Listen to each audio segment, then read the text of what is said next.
करेंगे। इस समतल के मैंने ये देखो आपके सामने 4 हिस्से करें, ये मेरे 4 हिस्से करें, करें कि नहीं करें? ये 4 हिस्से दिख रहे हैं आपको? हाँ सर। है ना?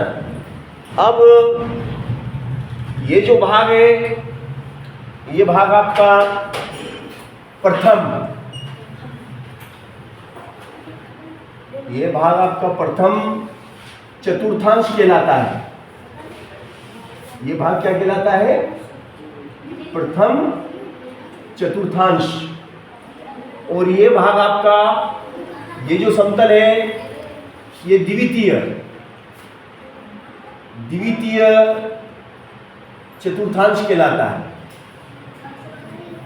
द्वितीय चतुर्थांश। और ये वाला जो भाग है, इसे हम तृतीय क्या कहते हैं? तृतीय चतुर्थांश। तृतीय चतुर्थांश कहते हैं। और ये वाला जो भाग आपका है, ये चतुर्थ चतुर्थांश कहलाता है। चतुर्थ चतुर्थांश कहलाता है। और इस प्रकार से हमने एक समतल के कितने हिस्से करें? एक समतल को हमने 4 भागों में बांट दिया।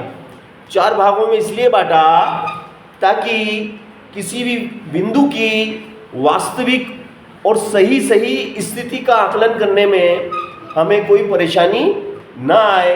कि अब जैसे मान लो ये जो आपकी क्षैतिज रेखा है, ये जो क्षैतिज रेखा है, इस क्षैतिज रेखा को एक्स अक्ष कहते हैं। क्या कहते हैं? एक्स अक्ष कहते हैं। और ये जो ऊर्ध्वाधर रेखा है, इस ऊर्ध्वाधर रेखा को वाय अक्ष कहते हैं। क्या कहते हैं इसको? वाय अक्ष। इसका नाम वाय अक्ष है।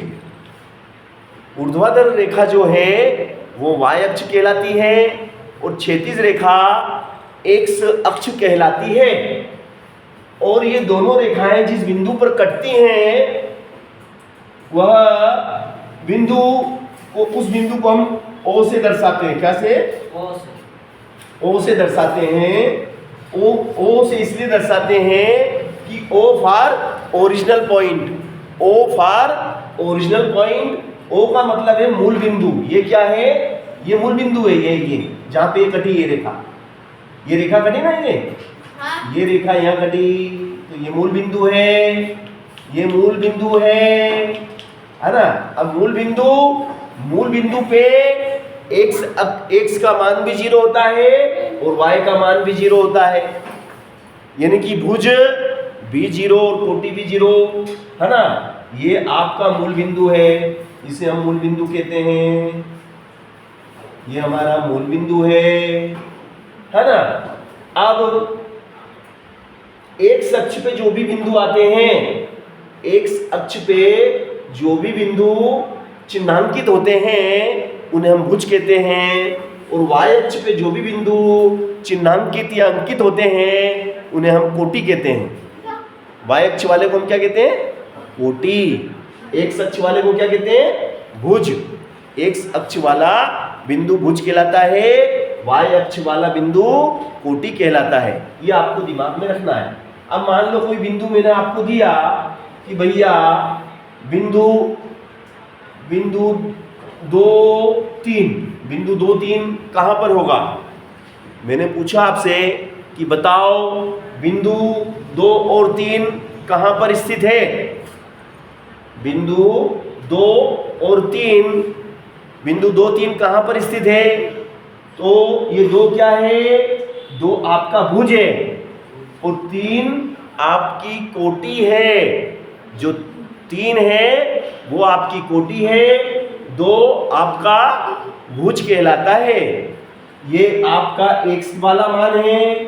x का मान यहाँ पे 2 है और y का मान यहाँ पे 3 है ना? अब भुज भी धनात्मक है और कोटि भी धनात्मक है। भुज भी धनात्मक है और कोटि भी धनात्मक है। तो धन धन वाले इसमें आते हैं, इस एरिया में, इस एरिया में धन धन वाले बिंदु आते हैं। ये जो एरिया है ना प्रथम चतुर्थांश, इसमें भुज भी धनात्मक और कोटि भी धनात्मक। यहाँ पर जो x के मान है 1, 2 and 3 and 4, तो ये प्लस का 1 है, प्लस का 2, प्लस का 3 एंड प्लस का 4।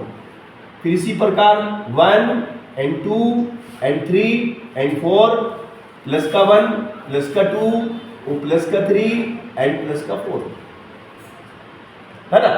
अब ये भी प्लस का है, ये भी plus 2 plus 3 plus 4 plus 1 plus 2 plus 3 plus 4,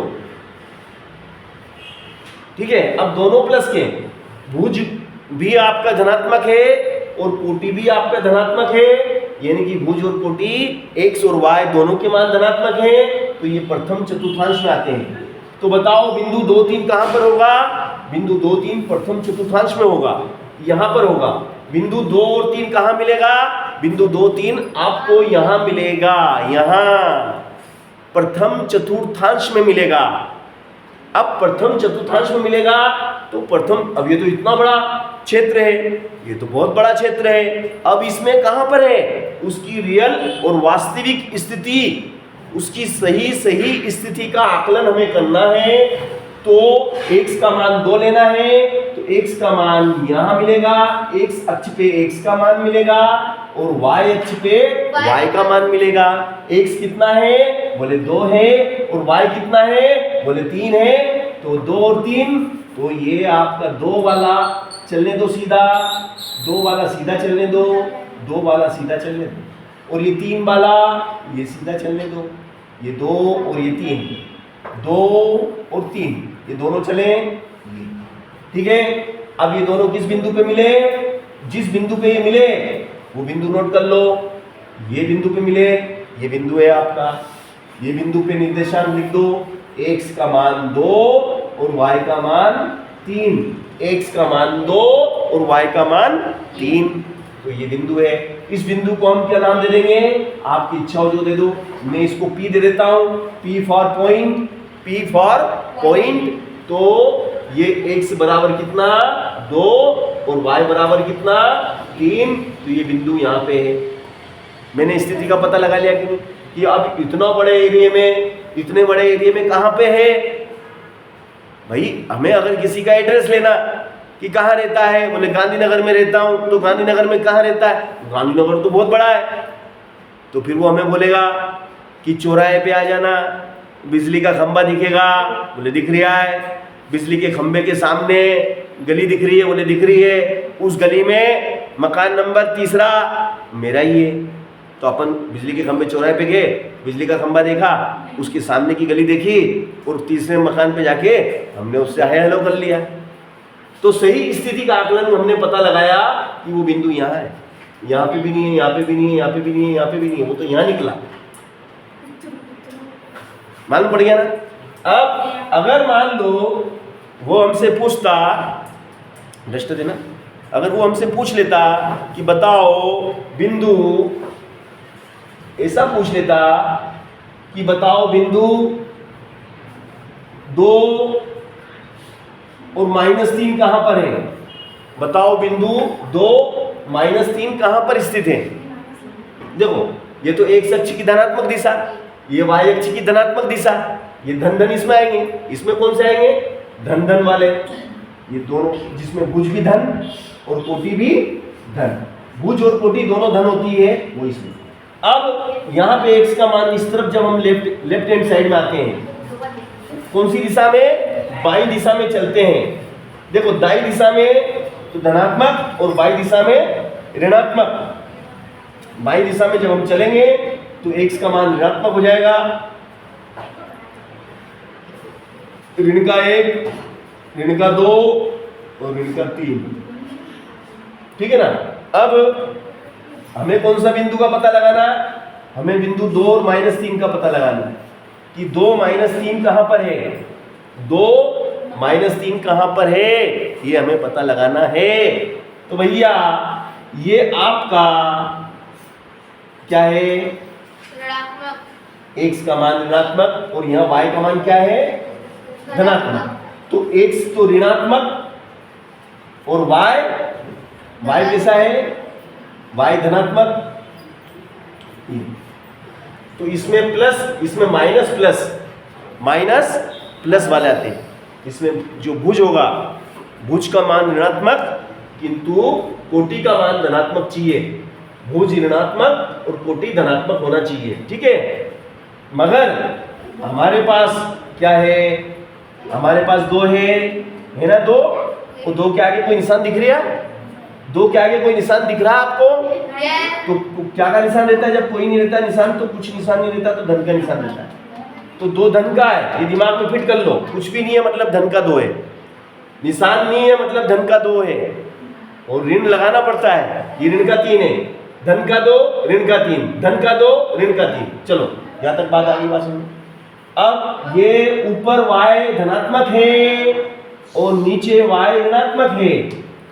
ऊपर y धनात्मक है, नीचे y ऋणात्मक है, नीचे की तरफ ऋणात्मक। चलो अब हम देखते हैं 1 2 3 and 4. This is -1 -2 -3 and -4. Okay, अब हमें चाहिए धन का 2। ये 2 क्या कहा, धन का, मतलब x वाला। x तो धन का चाहिए 2 और y कैसा चाहिए, y ऋण का 3 चाहिए, y ऋण का 3, धन का 2। तो x में धन का 2 कहाँ है, ये धन का 1 धन का 2, और y में ऋण का 3 यहाँ, ये y ऋण का 3।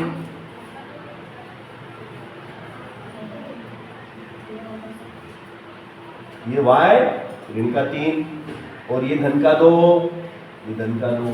कहाँ कटे, यहाँ कटे।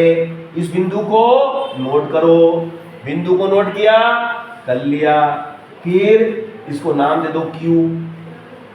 इस बिंदु के निर्देशांक क्या हुए, इस बिंदु के निर्देशांक है 2 ऋण के 3, 2 ऋण 3, 2 ऋण 3। बिंदु Q के कोऑर्डिनेट